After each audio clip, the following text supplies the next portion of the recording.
안녕하십니까, 여러분. 건강한 두뇌와 기억을 지키는 것이야말로 노후의 삶의 질을 좌우하는 가장 중요한 열쇠라는 사실 혹시 알고 계셨습니까? 오늘 저는 여러분께 단순한 건강 상식이 아니라 수십 년간 진료 현장에서 뼈저리게 느끼고 또 연구해온 기억력의 놀라운 회복 비밀을 말씀드리려 합니다. 혹시 이런 경험 있으신가요?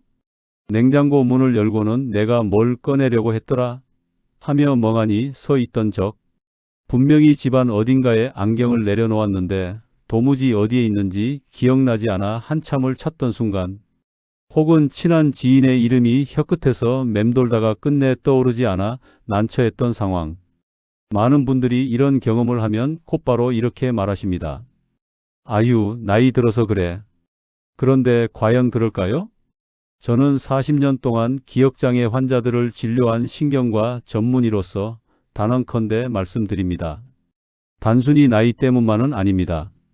놀랍게도 기억력의 감퇴는 생활 습관, 뇌 자극 부족, 스트레스, 수면의 질, 심지어 음식 선택과도 깊은 관련이 있습니다. 실제로 제 외래를 찾는 60대, 70대 환자분들 중 상당수는 심각한 치매가 아니라 생활 속 작은 변화만으로도 충분히 회복 가능한 가역적 기억 저하 상태였던 경우가 많았습니다. 여기서 중요한 포인트가 있습니다. 기억은 한 번 잃으면 끝나는 것이 아니라는 사실입니다. 뇌는 끊임없이 새로운 연결을 만들고 회복할 수 있는 능력, 즉 신경가소성을 가지고 있습니다. 다시 말해, 우리가 의도적으로 조금만 훈련을 해주면 마치 굳어버린 근육을 풀듯이 기억력 또한 다시 살아날 수 있다는 것입니다. 한 환자분의 이야기를 예로 들어볼까요? 70대 중반의 어르신께서 저를 찾아오셨습니다. 교수님, 저는 이제 치매가 온 것 같아요. 아침에 먹은 반찬이 생각이 안 나요. 방금 읽은 신문 기사 제목도 바로 잊어버려요. 절망적인 표정이었습니다. 하지만 제가 검사한 결과 치매는 아니었습니다. 단지 뇌의 기억 회로가 제대로 활성화되지 않고 있었던 거죠. 저는 간단한 훈련법과 생활관리법을 알려드렸습니다. 불과 몇 주 뒤 그분은 제 진료실에서 활짝 웃으며 이렇게 말씀하셨습니다. 아, 이제는 손주 이름도 바로 떠오르고 어제 본 드라마 줄거리도 기억이 납니다. 여러분, 이것이 바로 오늘 제가 말씀드릴 핵심입니다. 기억력은 다시 되살릴 수 있습니다. 그것도 단 5분만 투자하면요. 그렇다고 해서 무슨 약을 먹어야 하나? 비싼 치료를 받아야 하나? 이렇게 생각하실 필요는 없습니다. 기억력을 회복하는 비밀은 의외로 단순합니다. 두뇌를 자극하는 작은 습관, 뇌혈류를 개선하는 생활법, 그리고 특정 호흡과 집중 훈련. 이 세 가지만 제대로 익히셔도 여러분의 기억력은 눈에 띄게 달라질 수 있습니다. 저는 오늘 이 자리를 통해 여러분과 함께 5분 기억력 회복 루틴을 나누려고 합니다. 40년 동안 수많은 환자들을 돌보며 축적한 경험과 연구를 압축해 가장 효과적이고 실천 가능한 방법만을 추려드리겠습니다. 구독과 좋아요를 하시면 돈 주고 못 사는 최신 정보들을 만나보실 수 있습니다. 혹시 지금도 불안해하고 계신 분들이 있을 겁니다. 나도 혹시 치매가 시작된 건 아닐까? 내 기억력이 예전 같지 않은데 이거 큰 병의 신호 아닐까? 물론 모든 경우가 단순한 건 아니지만 지나친 걱정도 독이 됩니다. 중요한 건 지금 당장 실천할 수 있는 작은 훈련으로 뇌를 다시 깨우는 것입니다. 오늘 이야기를 끝까지 들으신다면 여러분은 아마 이런 확신을 가지실 겁니다. 아, 나도 다시 예전처럼 또렷한 기억을 되찾을 수 있겠구나. 여러분 잊지 마세요. 기억력은 우리의 나이와 함께 사라져버리는 것이 아니라 우리가 어떻게 관리하느냐에 따라 언제든 다시 꽃피울 수 있는 능력입니다. 지금부터 단 5분. 그 5분이 여러분의 인생 후반전을 전혀 다른 길로 이끌 수 있습니다. 김 교수는 30년간 물리학을 가르쳐온 학자였습니다. 학생들 사이에서는 살아있는 물리학 사전이라 불릴 정도로 해박한 지식을 자랑했던 그였지만 67세가 되던 해 봄, 그의 삶에 큰 변화가 찾아왔습니다. 그날도 평소와 다름없이 강의실에 들어선 김 교수는 칠판 앞에 서서 학생들을 바라보았습니다. 하지만 순간 머릿속이 하얗게 변했습니다. 평생 연구해온 맥스웰 방정식이 떠오르지 않았던 것입니다. 30년간 수천 번도 넘게 설명했던 공식이었는데 말입니다. 당황한 그는 결국 오늘은 여기까지 하겠습니다 라는 말만 남기고 강의실을 나와야 했습니다. 이후 비슷한 일들이 반복되면서 김 교수는 깊은 절망에 빠졌습니다. 그가 저를 찾아왔을 때 가장 먼저 확인한 것은 그의 수면 패턴이었습니다. 놀랍게도 김 교수는 매일 7시간씩 규칙적으로 잠을 자고 있었지만 한 가지 문제가 있었습니다. 잠들기 직전까지 침대에서 태블릿으로 논문을 읽는 습관이 있었던 것입니다. 태블릿에서 나오는 블루라이트가 수면 호르몬인 멜라토닌의 분비를 방해하여 깊은 잠에 들지 못하게 하고 있었습니다.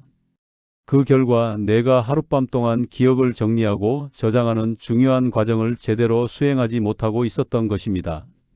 저는 김 교수에게 3가지 변화를 제안했습니다. 취침 2시간 전부터는 모든 전자기기를 멀리하고 매일 밤 10시 30분에는 반드시 잠자리에 들며 잠들기 30분 전에는 따뜻한 물에 발을 담그는 족욕을 하라고 조언했습니다. 처음에는 반신반의했던 김 교수였지만 2주 후 놀라운 변화가 시작되었습니다. 오랫동안 잊고 있던 복잡한 물리 공식들이 하나둘씩 떠오르기 시작했고 한 달 후에는 예전의 명석함을 완전히 되찾았습니다. 3개월 후에는 새로운 연구, 논문까지 발표할 수 있었습니다. 지금도 김 교수는 밤에 빛을 끄니 기억의 빛이 켜졌다고 말씀하십니다. 박미영 씨는 대기업에서 20년간 승승장구해온 성공한 커리어 우먼이었습니다. 58세가 된 지금도 회사의 핵심 임원으로 활약하며 수많은 부하 직원들을 이끌고 있었습니다. 그런 그녀에게 있어서는 안 될 일이 벌어졌습니다. 이사회에서 중요한 사업 계획을 발표해야 하는 날, 박 씨는 준비해온 모든 내용을 깜빡 잊어버렸습니다. 몇 달간 밤낮으로 준비한 프로젝트였는데 발표 순간 머릿속이 완전히 하얗게 변한 것입니다. 당황한 그녀는 자료를 다시 검토해서 다음 회의에서 발표하겠습니다 라고 말하며 회의실을 나와야 했습니다. 이런 일이 몇 번 더 반복되자 박 씨는 심각한 우울감에 빠졌습니다. 혹시 치매가 시작된 것은 아닐까? 라는 두려움에 여러 병원을 전전했지만 뚜렷한 원인을 찾지 못했습니다. 그녀를 만나 자세히 살펴본 결과 놀라운 사실을 발견할 수 있었습니다. 바쁜 업무에 치여 하루 세 끼를 모두 편의점 도시락과 패스트푸드로 해결하고 있었던 것입니다. 특히 매일 아침 설탕이 듬뿍 들어간 커피 한 잔과 베이글 하나로 식사를 대신하고 있었습니다. 이런 식단은 뇌 속에 만성 염증을 일으키고 혈당을 급격히 올렸다가 떨어뜨리면서 뇌 기능을 심각하게 저하시키고 있었습니다. 특히 가공식품에 포함된 트랜스 지방은 뇌혈관을 막아 기억력 저하를 가속화하고 있었습니다. 저는 박 씨에게 완전히 새로운 식단을 제안했습니다. 아침에는 오메가3가 풍부한 달걀 2개와 항산화 성분이 가득한 블루베리, 그리고 뇌 건강에 좋은 호두 한 줌으로 시작하도록 했습니다. 점심에는 연어 샐러드와 뇌 독소를 제거하는 강황차를, 저녁에는 등푸른 생선과 녹색 채소 위주의 식단을 권했습니다. 변화는 놀라울 정도로 빨랐습니다. 2주 후부터 집중력이 향상되기 시작했고 한 달 후에는 20년 전 첫 입사 때의 기억까지 생생하게 떠올릴 수 있게 되었습니다. 업무 성과도 크게 개선되어 결국 상무로 승진하게 되었습니다. 박 씨는 지금도 음식이 기억을 만든다는 것을 뒤늦게 깨달았다고 말하며 후배들에게 올바른 식습관의 중요성을 강조하고 있습니다. 이종석 씨의 가족들은 절망에 빠져 있었습니다. 73세인 그가 자신의 주소와 전화번호조차 기억하지 못하게 되었기 때문입니다. 40년간 공무원으로 성실히 일해온 그였지만 은퇴 후 급격히 기억력이 저하되면서 일상생활조차 어려워졌습니다. 병원에서는 경도인지장애 진단을 받고 약물 치료를 시작했지만 효과는 미미했습니다. 의사는 나이를 고려하면 자연스러운 현상이라며 가족들에게 요양원 입소를 권하기까지 했습니다. 하지만 이종석 씨의 딸은 포기할 수 없었습니다. 제가 이종석 씨를 만났을 때 그는 며칠 전 먹은 식사 메뉴도 기억하지 못했습니다. 하지만 저는 한 가지 가능성을 발견했습니다. 그의 몸은 여전히 건강했고 뇌 또한 적절한 자극만 주어진다면 충분히 회복될 수 있을 것 같았습니다. 저는 그에게 매일 아침 단 5분간의 특별한 운동을 제안했습니다. 첫 번째는 오른쪽 팔꿈치와 왼쪽 무릎을 교차해서 터치하는 운동이었습니다. 두 번째는 왼손으로 오른쪽 귀를, 오른손으로 왼쪽 코를 터치한 후 빠르게 위치를 바꾸는 운동이었습니다. 세 번째는 엄지부터 새끼손가락까지 차례로 터치하고 역순으로 반복하는 손가락 운동이었습니다. 이런 교차 운동은 뇌의 좌우 방구를 동시에 활성화시켜 신경 연결망을 강화하는 효과가 있습니다. 처음에는 동작도 어색하고 자주 실수했지만 이종석 씨는 포기하지 않고 매일 꾸준히 실천했습니다. 3주 후 기적 같은 일이 벌어졌습니다. 이종석 씨가 갑자기 자신의 주소와 전화번호를 완벽하게 기억해낸 것입니다. 가족들은 기쁨의 눈물을 흘렸습니다. 6개월 후에는 모든 약물을 중단할 수 있었고 현재는 지역 노인회에서 바둑을 가르치며 활기찬 노년을 보내고 있습니다. 이종석 씨는 5분이 내 인생을 바꿨다고 말하며 지금도 매일 아침 그 운동을 계속하고 있습니다. 최은지 씨는 회계법인에서 20년간 일해온 베테랑 회계사였습니다. 복잡한 세법과 회계 기준을 달달 외우며 동료들 사이에서는 걸어다니는 회계 백과사전이라 불릴 정도였습니다. 하지만 45세가 되면서 그녀에게 위기가 찾아왔습니다. 새로운 회계 기준이 도입되면서 기존 지식을 업데이트해야 했는데 예전 같으면 일주일이면 충분했을 내용을 한 달이 지나도 제대로 암기하지 못했습니다. 젊은 후배들은 쉽게 외우는 것들을 그녀만 유독 어려워했습니다.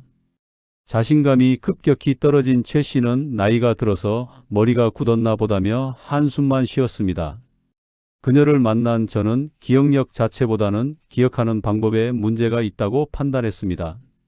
지금까지 그녀는 단순 반복 암기에만 의존해 왔는데 나이가 들면서 이 방법의 효율성이 급격히 떨어진 것입니다. 저는 최 씨에게 세계 기억력 대회 우승자들이 사용하는 특별한 기법들을 가르쳐 주었습니다. 첫 번째는 기억의 궁전이라 불리는 장소법이었습니다. 그녀가 매일 다니는 사무실을 상상하고 현관에는 자산 관련 항목을, 로비에는 부채 관련 항목을, 엘리베이터에는 손익 관련 항목을 시각적으로 배치하는 방법을 알려주었습니다.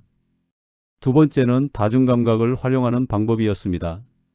중요한 수치를 외울 때는 소리 내어 읽고 손으로 공중에 써보고 심지어 리듬에 맞춰 노래로 만들어 부르도록 했습니다. 세 번째는 과학적으로 검증된 간격 반복법이었습니다. 정보를 처음 학습한 후 10분, 1시간, 1일, 일주일, 1개월 간격으로 반복하는 것입니다. 결과는 놀라웠습니다. 한 달 만에 새로운 회계 기준 300페이지를 완벽히 암기한 것입니다. 동료들은 도대체 무슨 일이냐며 놀라워했습니다.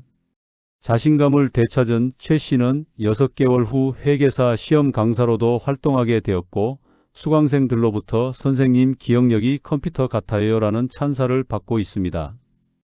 그녀는 기억력은 타고나는 것이 아니라 기술이라며 누구든 올바른 방법을 배우면 놀라운 변화를 경험할 수 있다고 말합니다.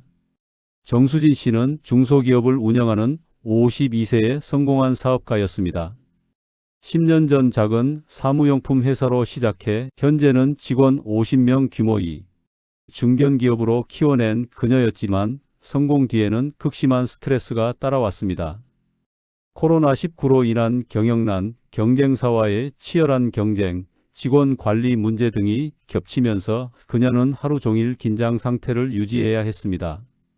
밤늦게까지 일하고 새벽에 일어나 다시 일하는 생활이 반복되면서 어느 순간부터 기억력에 문제가 생기기 시작했습니다. 중요한 회의 내용을 기억하지 못하고 10년 넘게 함께 일한 직원의 이름도 헷갈리기 시작했습니다. 거래처와의 약속을 깜빡하는 일도 빈번해졌습니다. 걱정이 된 그녀는 병원을 찾았고 뇌 스캔 결과 충격적인 사실을 알게 되었습니다. 기억을 담당하는 뇌 부위인 해마가 같은 나이대 평균보다 11%나 작아져 있었던 것입니다. 의사는 만성 스트레스로 인한 것이라며 스트레스가 계속되면 뇌 세포가 실제로 손상된다고 설명했습니다. 정 씨는 그때서야 자신이 얼마나 위험한 상태에 있었는지 깨달았습니다. 저는 정 씨에게 스트레스 관리의 중요성을 강조하며 구체적인 방법들을 제안했습니다. 첫 번째는 4-7-8호흡법이었습니다. 스트레스를 느낄 때마다 4초간 숨을 들이마시고 7초간 참고 8초간 내쉬는 것을 반복하도록 했습니다. 두 번째는 매일 아침 10분간의 명상이었습니다. 바쁜 일정에도 불구하고 이 시간만은 반드시 지키도록 했습니다. 세 번째는 주말마다 2시간씩 자연 속을 걷는 것이었습니다.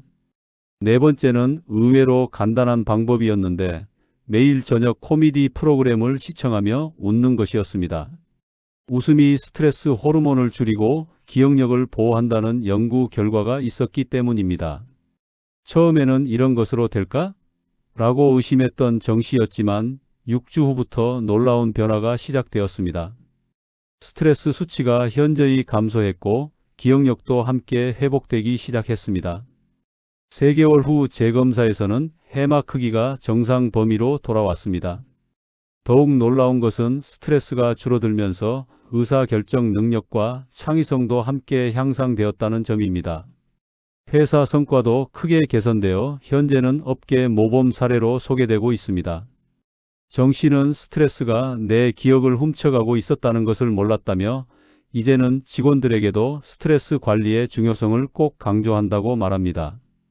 이 5분의 이야기는 모두 실제로 일어난 일들입니다. 나이도 직업도 원인도 모두 달랐지만 한 가지 공통점이 있었습니다. 바로 포기하지 않고 꾸준히 실천했다는 것입니다. 기억력은 결코 나이의 포로가 아닙니다. 올바른 방법과 꾸준한 노력만 있다면 누구든 잃어버린 기억력을 되찾을 수 있습니다. 첫 번째로 말씀드릴 것은 수면과 기억력의 놀라운 연관성입니다. 많은 분들이 모르는 사실인데 단 하룻밤의 수면 부족만으로도 기억력이 최대 40%까지 저하될 수 있습니다. 우리가 잠들어 있는 동안 뇌에서는 놀라운 일이 벌어집니다. 바로 그날 경험한 모든 정보를 정리하고 장기 기억으로 저장하는 과정이 일어나는 것이죠. 특히 서파수면이라는 깊은 잠의 단계에서 이 중요한 작업이 이루어집니다. 문제는 현대인 대부분이 이 중요한 서파수면 단계에 제대로 도달하지 못한다는 점입니다. 그 주된 원인은 바로 잠들기 직전까지 스마트폰이나 태블릿을 사용하는 것입니다. 이런 기기에서 나오는 블루라이트가 수면 호르몬인 멜라토닌의 분비를 방해하여 깊은 잠을 방해하고 있는 것이죠. 수면의 질을 높이는 핵심 방법 3가지를 알려드리겠습니다. 첫째, 매일 같은 시간에 자고 일어나는 규칙적인 수면 패턴을 유지하세요. 둘째, 취침 2시간 전부터는 모든 전자기기 사용을 중단하세요. 셋째, 잠들기 30분 전에 37에서 40도의 따뜻한 물에 발을 담그는 족욕을 해보세요. 이것만으로도 놀라운 변화를 경험하실 수 있을 것입니다. 두 번째로 말씀드릴 것은 여러분이 매일 먹는 음식과 기억력의 관계입니다.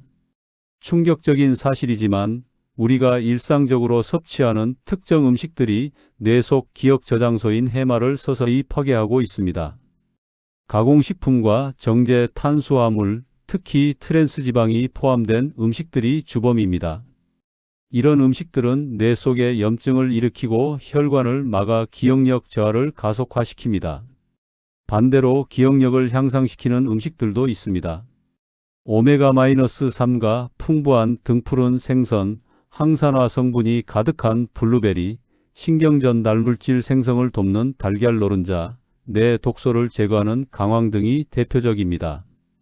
이런 음식들을 꾸준히 섭취하면 뇌 건강이 현저히 개선되고 기억력도 함께 향상됩니다. 세 번째는 특별한 운동법입니다. 아마 여러분이 지금까지 들어본 어떤 조언과도 다를 것입니다. 바로 신체의 특정 부위를 자극하는 단 5분의 운동이 어떤 약물보다 강력한 효과를 보인다는 사실입니다. 이 운동의 핵심은 교차 신체 운동입니다. 오른쪽 팔꿈치와 왼쪽 무릎을 터치하고 왼손으로는 오른쪽 귀를, 오른손으로는 왼쪽 코를 터치하는 간단한 동작들입니다. 이런 교차 운동은 좌우 뇌를 동시에 활성화시켜 뇌 속 신경 연결망을 강화하는 놀라운 효과가 있습니다. 손가락 운동도 매우 효과적입니다. 엄지부터 새끼손가락까지 차례로 터치하고 역순으로 반복하는 것만으로도 뇌의 감각 피질과 운동 피질이 동시에 자극되어 기억력이 향상됩니다.